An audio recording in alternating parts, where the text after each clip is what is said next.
بسم اللہ الرحمن الرحیم۔ حج کی بعض مشکلات۔ وہ یہ کہ ایک غریب آدمی تھا، کسی سے حج کے لیے اس آدمی نے رقم مانگی، اور عموماً ایسے موقع پر لوگ زکوٰۃ دے دیتے ہیں۔ تو جب ایک آدمی نے 10,000 روپے دے دیے زکوٰۃ میں سے، پھر دوسرے نے دے دیے زکوٰۃ میں سے، پھر تیسرے نے دے دیے زکوٰۃ میں سے، تو اس صورت میں جس شخص نے پہلے 10,000 روپے دیے اس کی زکوٰۃ تو ادا ہو گئی ہے، کیونکہ وہ آدمی اس وقت زکوٰۃ کا مستحق تھا۔ اب اس کے بعد دوسرے نمبر پر جس نے دیے اور تیسرے نمبر پر جس نے دیے تو اس کی زکوٰۃ ادا نہیں ہوگی، کیونکہ پہلے 10,000 مل جانے کے بعد وہ آدمی صاحب نصاب ہو گیا ہے۔ اس لیے تقریباً آج کل جو 52 تولے چاندی کی قیمت بن رہی ہے وہ تقریباً 5-10 ہزار کے قریب بنتی ہے، یہ اس سے تھوڑا سا اوپر چلے جائیں۔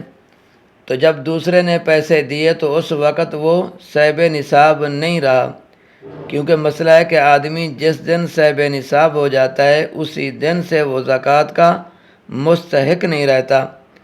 تو اب جو رقم زکوٰۃ کی دوسرے شخص نے دی ہے، یا پھر تیسرے شخص نے دی ہے، چوتھے شخص نے دی ہے، کسی کو زکوٰۃ ادا رقم دیے تو زکوٰۃ ادا نہیں ہوگی، کیونکہ جب پہلے شخص نے اسے 10,000 روپے دیے تھے تو وہ صاحب نصاب ہو گیا تھا، تو صاحب نصاب کو زکوٰۃ دینا بھی حرام ہے اور اس کو زکوٰۃ لینا بھی حرام ہے، جرم ہے، اور دینے والا ذمے سے فارغ نہیں ہوگا، یعنی زکوٰۃ اس کے ذمے رہے گی، کیونکہ بہت سارے لوگ وہ تو شرم کرتے ہیں، شرم سے کام لیتے ہیں، دین کی باتوں میں کوئی شرم نہیں ہونی چاہیے۔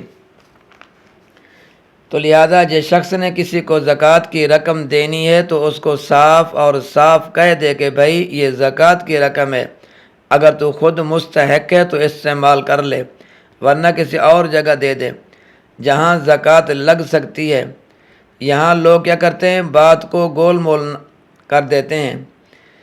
بھائی بات گول مول نہ رکھو، بعض دفعہ ایسا ہوتا ہے کہ جس کو زکوٰۃ دی جاتی ہے وہ زکوٰۃ کا مستحق نہیں ہوتا، اور دینے والا بتاتا نہیں ہے کہ یہ زکوٰۃ ہے، اور لینے والا اعتماد پر کہ مجھے ساتھی نے امداد کے طور پر دی ہے استعمال کر لیتا ہے، تو اس صورت میں دینے والے کی زکوٰۃ ادا نہیں ہوگی۔ اس وجہ سے اگر کسی کو زکوٰۃ کی رقم دو تو صاف کہہ دو کہ یہ زکوٰۃ کی رقم ہے، تو اس طرح زکوٰۃ کے پیسے مانگ کر حج کرنا درست نہیں ہے۔ آگے فرمایا واتقونی یا اولی الالباب، اور مجھ سے ڈرو اے عقل مندو۔ آگے ایک اور مسئلہ ہے کہ زمانہ جاہلیت میں لوگ جب حج پر جاتے سودا بیچتے بھی تھے اور خریدتے بھی تھے۔ جب اسلام آیا اور حج کا حکم آیا تو صحابہ کرام رضی اللہ عنہم کو تشویش ہوئی کہ ہم نے تو صرف رب کی رضا کے لیے حج کرنا ہے، تو اس میں خرید و فروخت کرنے سے ہمارے حج پر زد آئے گی، ہمارا حج ہمیں مکمل حج کا اجر ثواب نہیں ملے گا۔ تو اللہ تعالیٰ نے فرمایا لیس علیکم جناح، نہیں ہے تم پر کوئی گناہ، ان تبتغوا فضلا من ربکم، یہ کہ تلاش کرو تم اپنے رب کا فضل۔ مقصد تو حج کرنا ہے نا، یہ چیزیں ضمنی طور پر اگر کوئی چیز بیچنا چاہو یا خریدنا چاہتا ہے تو یہ آدمی چیز بیچ بھی سکتا ہے اور یہ آدمی خرید بھی سکتا ہے، اور اگر کوئی چیز خریدنا چاہو تو خرید بھی سکتے ہو، اور اگر کوئی شخص یہاں سے جاتا ہے اس لیے کہ یہاں سے یہ دوسری نیت ہے، اگر کوئی شخص یہاں سے جاتا ہے اس لیے کہ یہاں سے منشیات لے کر جا وہاں بیچوں گا، یا کوئی اور سودا لے جاتا ہے کہ یہ وہاں جا کر فروخت کروں گا اور وہاں سے سونا لاؤں گا، تو ایسے شخص کی نیت پہلے دن سے بری ہے، یہ بات اچھی نہیں ہے۔ تو آگے فرمایا فَإِذَا أَفَضْتُم مِّنْ عَرَفَاتٍ، جب تم عرفات سے لوٹو، یاد رکھنا حج کے افعال میں سے 3 چیزیں فرض ہوتی ہیں۔ کتنے؟ 3 چیزیں فرض ہوتی ہیں۔ نمبر 1 احرام باندھنا، نمبر 2 عرفات میں ٹھہرنا، نمبر 2 طواف زیارت، کیونکہ عرفات میں 9ویں تاریخ کو زوال آفتاب کے بعد سورج کے غروب ہونے تک ٹھہرنا حج کا رکن ہے۔ اگر کوئی وہاں پر نہ ٹھہرا تو حج نہیں ہوگا۔ عرفات کے میدان میں جتنا ہو سکے رب تعالیٰ کا ذکر کرے۔ فرمایا کھڑے ہو کر ذکر کرنا یہ سب سے افضل ہے، اولیٰ ہے، یہ مستحب عمل ہے کھڑے ہو کر ذکر کرنا۔ ہمارے بزرگوں میں سے حضرت مولانا سرفراز صفدر رحمۃ اللہ علیہ رحمۃ واسعہ، ان کے متعلق آتا ہے کہ انہوں نے وہاں کھڑے ہو کر 10 پارے پڑھے تھے، 10 پارے کھڑے ہو کر پڑھے تھے۔ ہاں اگر کوئی آدمی کمزور نہیں ہے، ضعیف ہے، بوڑھا آدمی ہے تو وہ بیٹھ کر بھی ذکر کر سکتا ہے، مگر ادھر ادھر کی باتیں کر کے وقت ضائع آدمی نہ کرے، کیونکہ وہ وقت بہت قیمتی ہے۔ اللہ تعالیٰ کا ذکر کرے، دعا کرے، اپنے لیے، اپنے عزیز رشتہ داروں کے لیے دعا کرے، زندوں کے لیے، اور جو مر گئے یہ دنیا فانی سے چلے گئے ان کے لیے بھی دعا کرے، کیونکہ وہ جگہ اور وہ وقت کی دعا کی قبولیت کا ہے۔ عرفات سے سورج غروب ہونے کے بعد لوٹنا ہے، اور مغرب کی نماز عرفات میں نہیں پڑھنی، مغرب کی نماز مزدلفہ میں جا کر پڑھنی ہے۔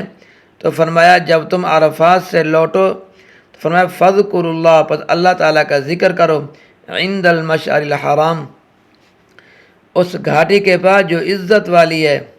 کون سی؟ جو عزت والی ہے۔ اور حدیث پاک میں آتا ہے کہ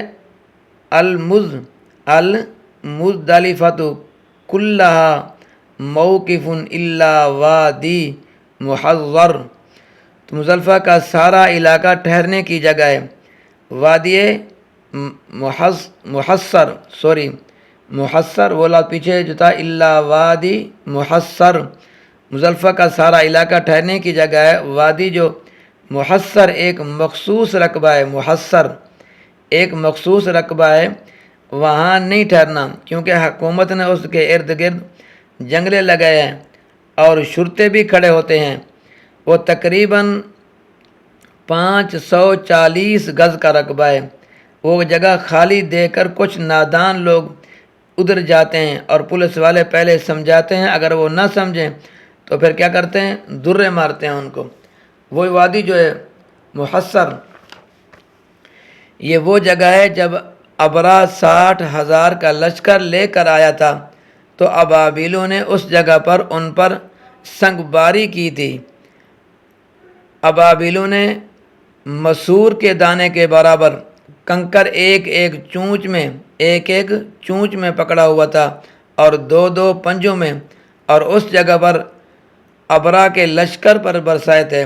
اور یہ وادی مزدلفہ ہی کا حصہ ہے، لیکن چونکہ اس مقام پر رب تعالیٰ کا عذاب نازل ہوا تھا اس لیے وہاں ٹھہرنا صحیح نہیں ہے، درست نہیں ہے۔ اللہ تبارک و تعالیٰ میرا اور آپ کا حامی و ناصر ہو۔